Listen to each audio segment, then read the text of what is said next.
as I get closer to where he went off the road, I see a big black shape in the middle of the road walking. So I have to slam on my brakes and try to swerve myself because this thing is walking in the center of the road. Because I don't see a head and I don't see arms. I just see a really big, tall person, like big, thick legs and a big, thick torso. And they're moving very funny.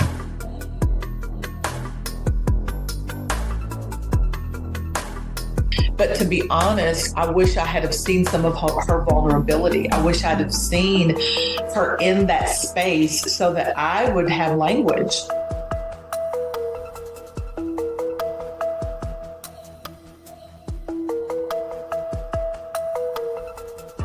And he says, no, that's not why you're angry. That's why you're mad. Mad is on the surface. Mad is a surface emotion. You're angry, and anger is deep. It cuts to your soul. You are an angry young man. And I couldn't answer. I then had come to realize over the next course of a few hours, I'm musing to myself, and I realize I've been a victim my whole life. That's why I'm so angry.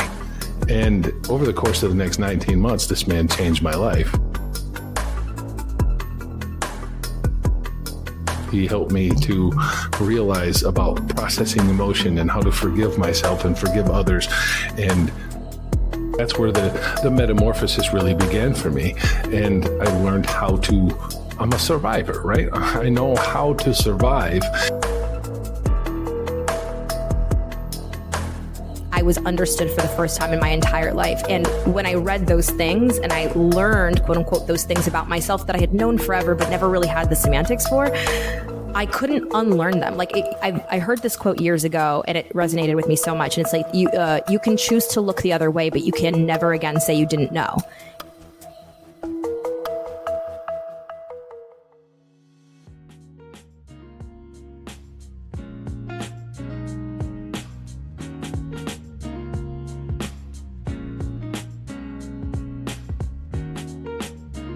All right, welcome, Adva.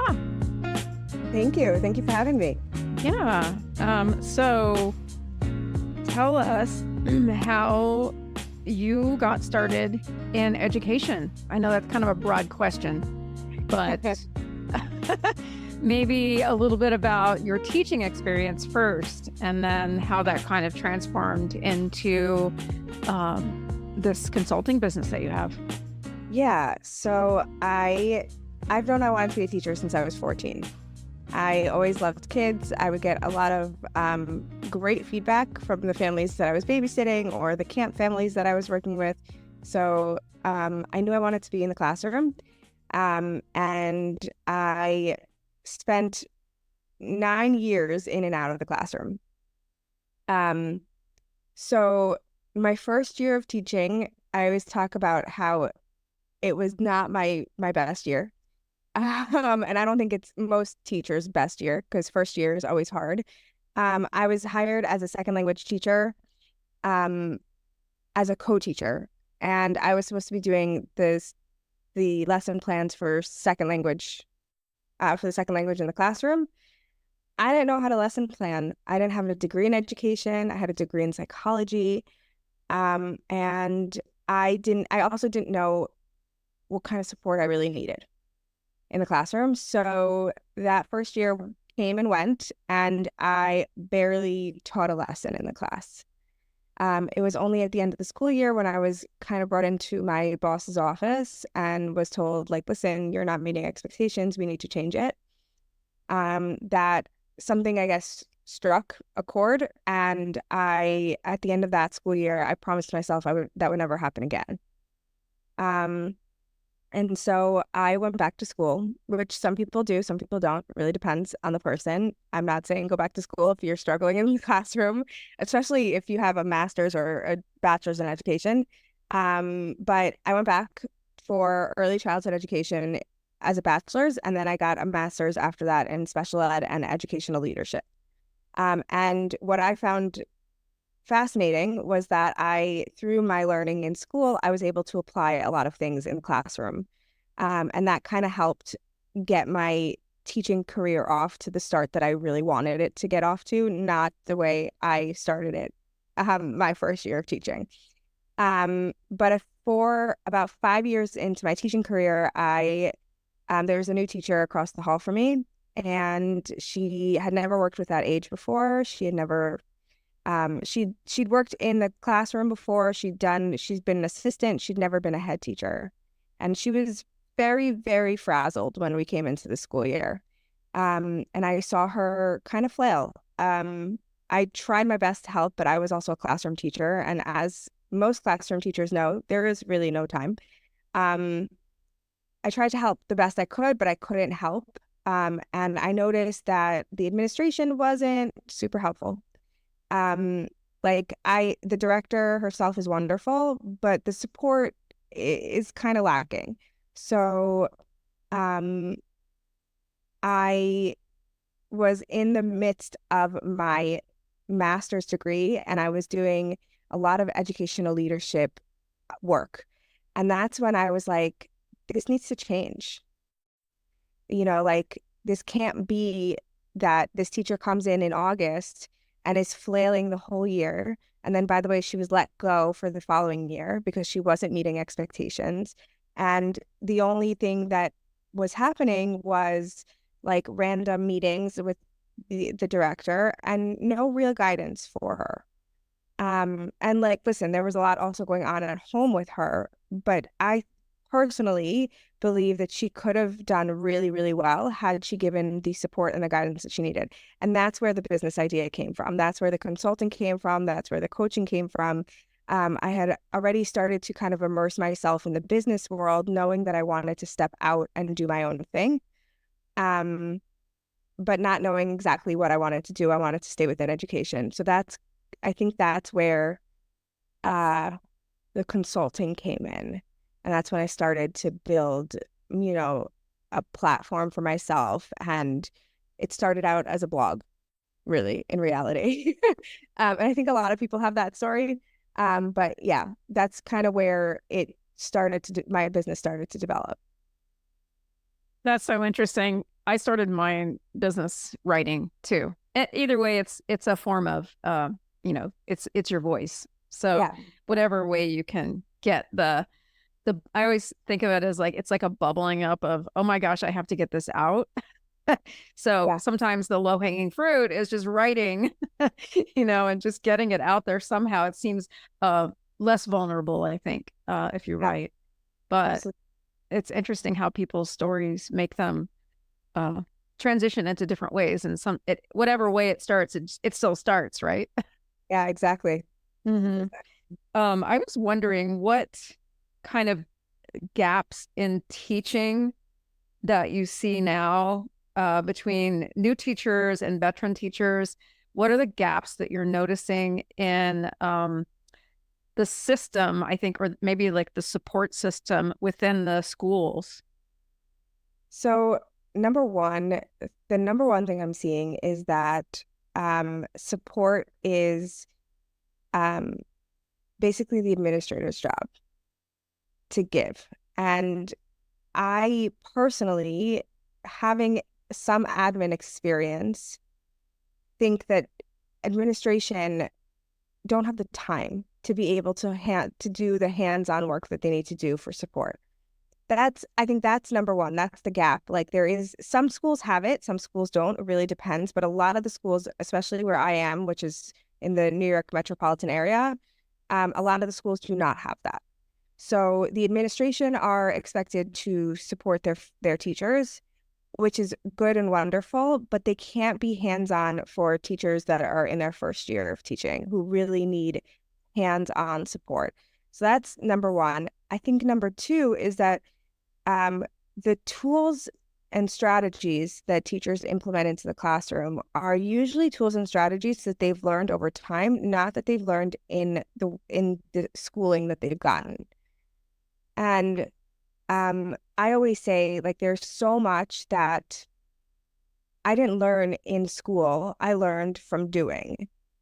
And some teachers, especially new teachers now, with behaviors being out of whack at school, and now with the the various expectations that have been added to a teacher's workload, it's very hard for teachers to figure out how to like manage their time in a way that makes sense in teaching or get those tools that they need. And in all honesty, when they try to refer back to what they learned in school, they don't find anything because it's very heavily based on theory. So those are the two biggest things that I'm seeing, like the lack of knowledge because of schooling versus what it's like to be in the classroom, and then the lack of support because administration have that on their hands on top of everything else that they have going on to keep the school going. Excellent information. And that kind of jumps into my next question, which is about, you mentioned in your coaching program about boundaries and work-life balance. And that's one of my key things is, how do we find balance? I think balance is kind of a moving target. I don't believe that you'll ever find this perfect world of balance. So I was just wondering kind of what's your definition of work-life balance, and then how can you use boundaries in your professional, or specifically in the teaching career, how do you find those boundaries? Yeah, so work-life balance, I 100% agree. You're not going to find a perfect balance. It's never going to be a 50-50 split. Sometimes work is going to take over and sometimes life is going to take over, and that's totally okay. And that's kind of where I stand also. You know, work-life balance is not going to be this perfect harmony at home and in work. I think it's more like, okay, how do teachers, do their job really freaking well, but also come home and are able to be present with the people that they love the most, or go out with the people that they love the most over weekends, rather than dealing with Sunday scaries, which is a big thing right now. And, weekends where Sundays, instead of enjoying their time with their families or with their friends or whoever, they're worrying about school in the next week and what's to come. So that's where boundaries kind of come in. And it's like, okay, at work, how do we, number one, make the most out of your day so that you can get the most done? And that's not saying that you're going to be productive every day, because it's just not plausible. And it's not saying that you're going to, get everything on your to-do list done, but how do we make that more manageable for the teacher? This is actually something that I worked with on a client recently, and she was struggling. She was working all those hours, then coming home and working even more hours, and she had no balance between the two. So something that we worked on, and I think part of it is not only boundaries, it's also this mindset shift, because society tells us that we have to hustle, that we have to be working constantly to be productive human beings, to be productive part of society. And that was the loop I was also in. So part of that is boundaries and not being stuck in that loop. So a boundary like, I only work during contracted hours. Now, if you want to work only during contracted hours, you have to figure out how you're going to make that happen, right? Because as you probably know, because you have a family who are teachers, you've been in the preschool world, the work never ends. There's always something to do. Your to-do list is 25 miles long. And you're like, okay, but I have this, and this, and this to do. My question, the thing that I ask the teachers that come to me is, okay, which of those are urgent to-dos that need to get done today for tomorrow? And most of the time, it's only like one or two of them, right? So that's, I think, where boundaries come into place. But you also have to believe that you can be a good teacher without working all those extra hours. And that's where the mindset shift also comes in. Because what I'm noticing with a lot of teachers is they're more than happy to set those boundaries, but then they also feel like they're not good enough when they walk into the classroom because they're not doing the added hours of work, or they're not going into school on a Sunday to plan out their entire week. right? So I think it's kind of like it's both. Boundaries can be something like I leave work at work, or I am not doing work on weekends, but that can be really hard for teachers to let go of. It can be very hard. Yeah, I think there's this culture of teachers that work all weekend and they put in so many hours, or they take on like a different project that's related to coaching, to teaching, because they're passionate about their career, especially for new teachers that I've seen. There's always, it seems like there's a lot of pressure for teachers to do more in their field, and they see other teachers doing the same thing. So maybe there's a lot of peer pressure. Peer pressure between in that field. Yeah, I mean, I think it's also there's the teachers aren't getting paid enough, so a lot of times they need to have that second job. I had a second job. I always had a second job when I was teaching, and but I also learned how to kind of balance the two. And sometimes, work would be more consuming than my life. So I would be working more often than not.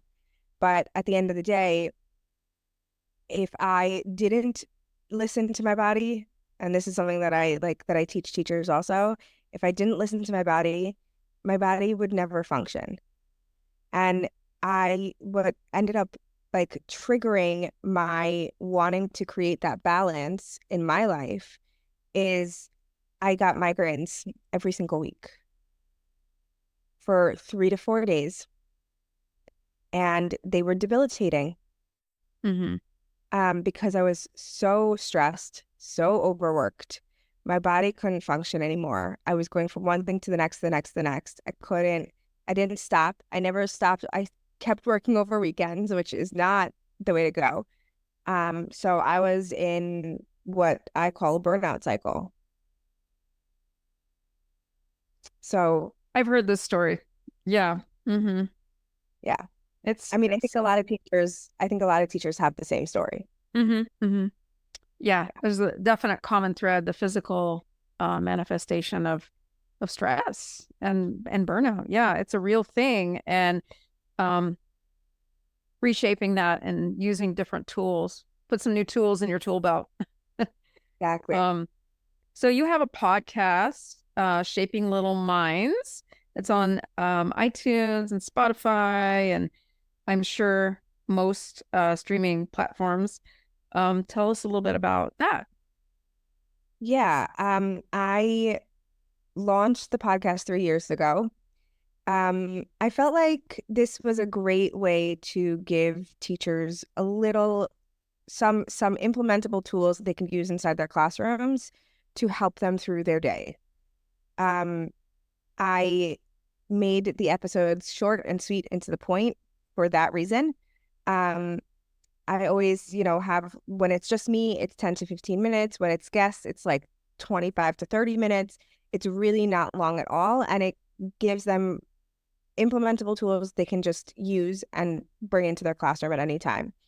So that was kind of where I came up with the podcast itself. Also, I saw a lot of people having podcasts in the education space, and I was like, there isn't a lot going on specifically for early childhood educators. But I felt like I also wanted to give them the resources that they needed to be able to learn more and ask more questions. So I felt like my podcast could be that resource. Nice. Thanks for sharing. Yeah. And you also have a learning program for teachers, a support program, coaching program. Can you tell us about that? Yeah. Up until now, it was only a 12-week program. I recently launched another tier, which is a 6-month program. So I don't even know how many weeks that is. 24 weeks. There we go. So it is very individualized to teachers, to the individual teachers. I don't ever like create anything for the teachers for those calls that we have. Basically, it's 12 weeks or 6 months. You have weekly calls with me one-on-one. They are all recorded. You can get them, download them, have them on your computer at any time. And then you also have a client portal, which is full of lots of PDF resources, videos, audio files, etc. That you can just go and download if you want. You can go through it if you want. You can do whatever you want with that. And you have access to that even after our coaching is done. So anytime there's an update, they get it. And then there's also messaging access, which is through text messaging platform on your phone, on your computer, whatever. And they can literally text me, voice note me at any time and ask for any kind of support. The 6-month tier is a little bit different. It's obviously a longer period of time, so we have a lot more time to work and to really get your classroom and your teaching transformed. And the goal for me in this program is to help teachers who are feeling overworked, overstressed, feeling like their classroom is not manageable, to getting their classroom under control and therefore also creating a life that they want to create outside of the classroom. So that is really my biggest goal. So when I work with teachers, the first thing that we work on is managing the classroom and being able to feel like your classroom is under control and you have things under control at work. And then once those things are in place, then we start working on creating those boundaries between work and life and creating space for a life that they want. The only difference in the 6-month program is that you have 3 coaching calls a month instead of 4. And the week in between you get is what I call an implementation period. So you get to take everything that you learned in the 3 weeks that we were working together and implement them into your classroom. They still have the voice note and text message access, so they can ask any questions. They can get support through that app, and that's kind of a chance for them to do the work without feeling like they have to be on a call and have to have everything all together within a week of doing everything. So that really is the biggest difference between the 3-month and the 6-month. And we have a decent track record. Most of the teachers who have gone through the program have seen success, have felt more calm when walking into the classroom, have been able to create that life that they want to create. So it's if I do say so myself, it's a pretty great program. That sounds amazing. And so your company is called Educators Consult. Mm-hmm. Yeah. And then what software are you using for, I think I saw Kajabi? Yeah. For your, okay. Yeah. That's such a great platform. Yeah, I love it. What do you use for your messaging? Boxer. Okay. All right. Mm-hmm. And I'm sure some teachers are probably very familiar with a lot of that anyway. Do you use Zoom for your calls, or is that built into the platform? Yeah, so I use Zoom for the calls and I record them. I put them into a folder on Google Drive. They stay there throughout our time together. And then I tell my clients always to download the videos and everything that's there so that I can make room for new clients as well. Right. Yeah, it's always there for them during our time together, and they can download it whenever. Sounds super easy. Yeah. Yeah. I sometimes I pull an Instagram post from my guests for a question, and so I just want to mention you do have an Instagram page for your business, and one of your posts said, it was really cute. It was putting out fires all day because of behavior in your classroom. Mm-hmm. And that made me remember a family member that I have that's a teacher, and I just thought that was really interesting. I've heard stories. So a lot of my family are teachers. My mother's a retired teacher. My grandmother was a teacher. I have an aunt, like I just kind of come from a family of teachers. And so I thought that was really interesting about putting out fires. I think this career, more than a lot of careers, deals with that on a daily basis. So I was just wondering what your thought was behind that post, and what kind of a message do you want to send to teachers? So the thought behind that post was, okay, there are behaviors in your classroom that you're putting out fires all day. Let's take those behaviors and try to figure out how to manage them and respond to them rather than react. I always talk about responding versus reacting when it comes to being in the classroom. It's also, now, right during the last few years since COVID, since the pandemic, behaviors have gotten worse, and teachers are seeing that behaviors are just getting worse, and a lot of teachers are leaving because of those behaviors, because they're so bad. And something I was actually thinking about last week was how some behaviors trigger us as adults. So we see certain behaviors and they trigger a response. And sometimes we don't actually need to necessarily respond. So I posted that with the hope that teachers will not only relate to it, but also maybe be like desire to find another way. Because it doesn't always have to be this reaction to behaviors all the time. And I've been there as a teacher. I used to do that too. I'm not saying I don't do this. And sometimes so many things are going on in the classroom that you do end up reacting rather than responding. But I feel like sometimes, and especially with new teachers, they don't know how to navigate those behaviors. Like, there are behaviors that come up and they're like, how am I supposed to do this? So that post was really to like highlight the fact that I see you, I hear you, and there are other ways to help and to create more of a classroom community rather than you putting out fires all the time. Well said. Yeah. So you mentioned that you're in the New York metro area. Obviously, you do all of your programs online, so you're available to anyone. But do you do any in real life things in the New York metro area, or is it mostly just online? It is mostly online. I had a client who was local, so we met a few times in person. So that was really fun. Like, I got to go to Starbucks and do a in real life, event with her. But mostly it's been virtual. A lot of my clients are not from the area or don't live as close. I mean, I had a client like out in Arizona.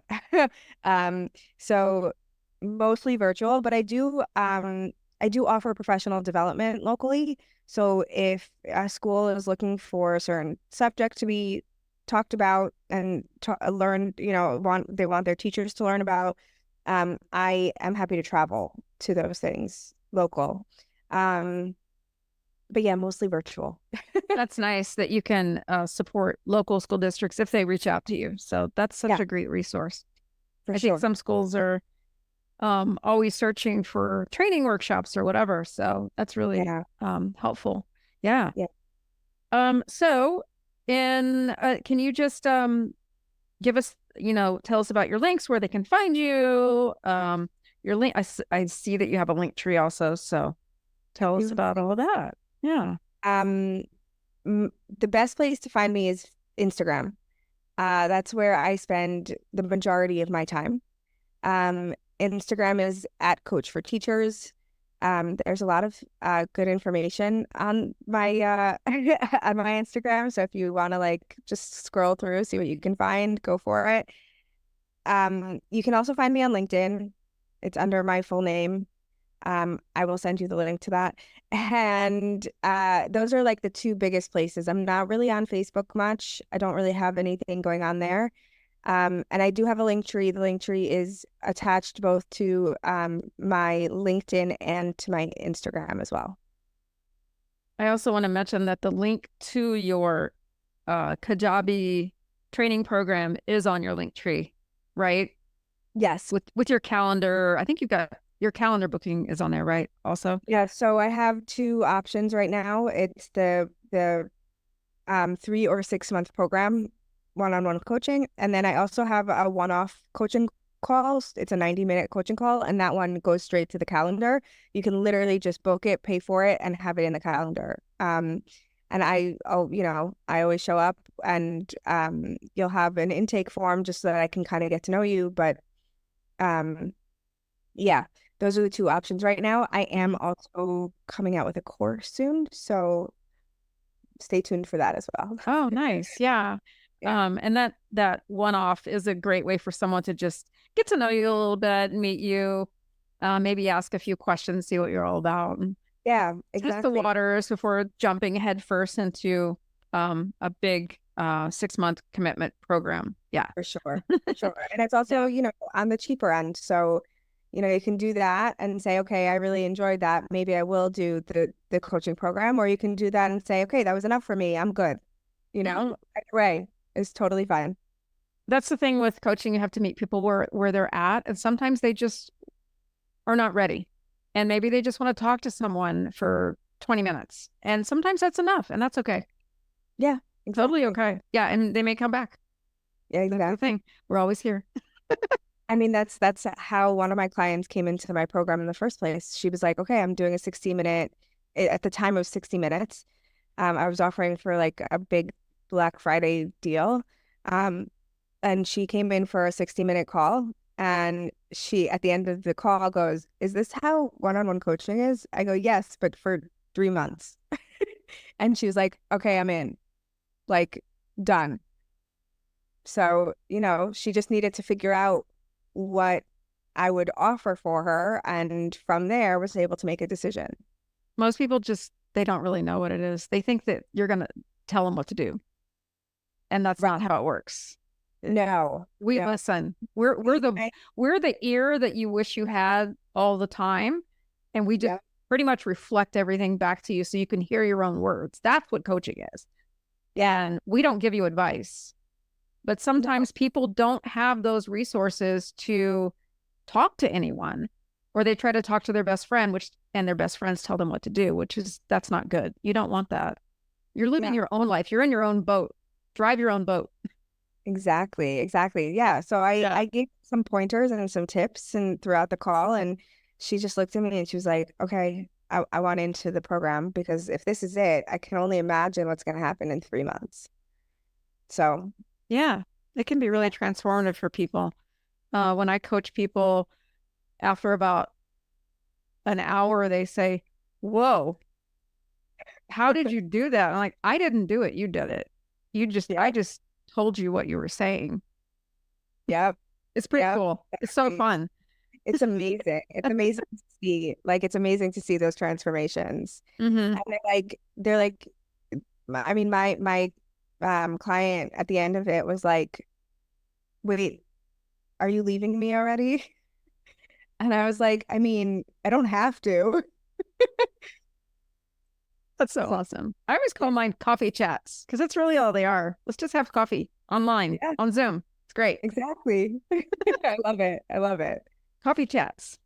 Well, I want to thank you so much for sharing your time with us and our listeners, and telling us about your awesome programs and getting to know you a little bit and about your background. And it's been really interesting, and I love having these chats, and I hope our listeners enjoyed this conversation, this coffee chat. I know I sure did. Yeah, I did too. Thank you so much for having me. I love talking about education and teaching. It's my passion. Awesome. Thank you so much.